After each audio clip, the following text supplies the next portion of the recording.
Hello everyone and welcome back to Wednesday here on the Pagan Perspective. I'm your host Eric. This week we are talking about trance work and its trends.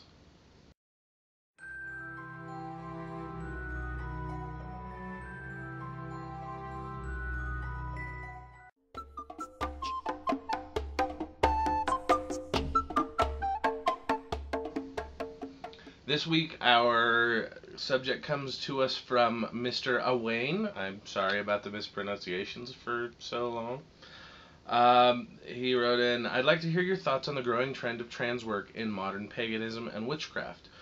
With a collection of the traditional Wiccans and eclectic witches on the channel, as well as solitaries whose individual paths are varied, should be interesting. Trans work is a large area, so he's always open for people's interpretations and interpreting as they will.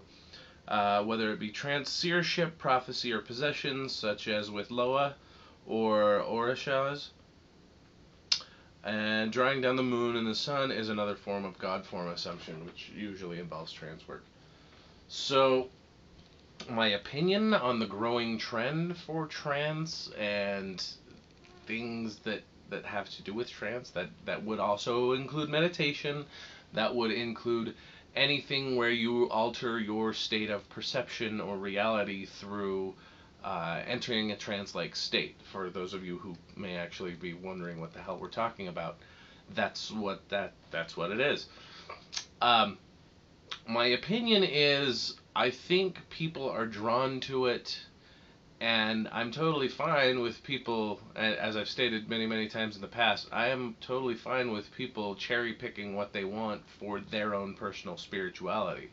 So I don't have a problem with people using any form of trance for those people who it's an option or available and not illegal. I don't even see that there is a problem for the people who want to alter their state of being through psychotropic means.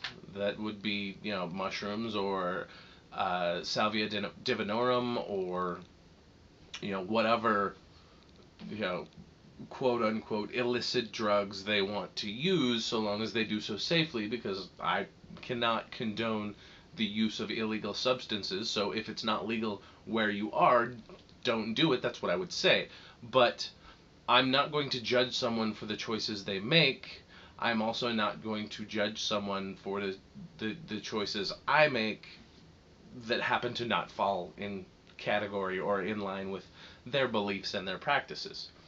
So, that aside, some of the things that I have done personally with trance work is things like I often, used to often, I actually don't so much anymore, but I used to take an hour a day to set aside and just sit and listen, whether that was outside or inside. It didn't really matter at the time, but just kind of listen to see what was going on around me, spiritually speaking.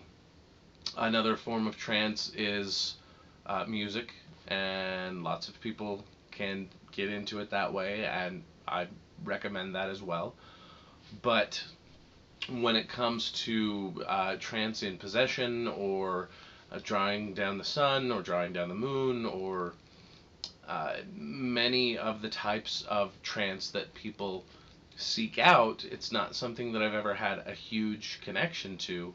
So I really, I can't tell you how to do that, but I can tell you that I've always been a little bit jealous of the people who can get into that sort of meditative trance-like state relatively easily. Outside of that, the only example I can use is when I am giving a rune reading. I oftentimes completely zone out, and I still have the information in front of me. The runes will tell me what to say, but I have no idea what I'm talking about. That is also a trance-like state that I guess you could say that I'm in during divination. And outside of that, I really don't have any experience with it, other than trying. I've had very little success in achieving trance. So do what works for you. I can't really tell you what's going to work for you. You just got to try it until it works.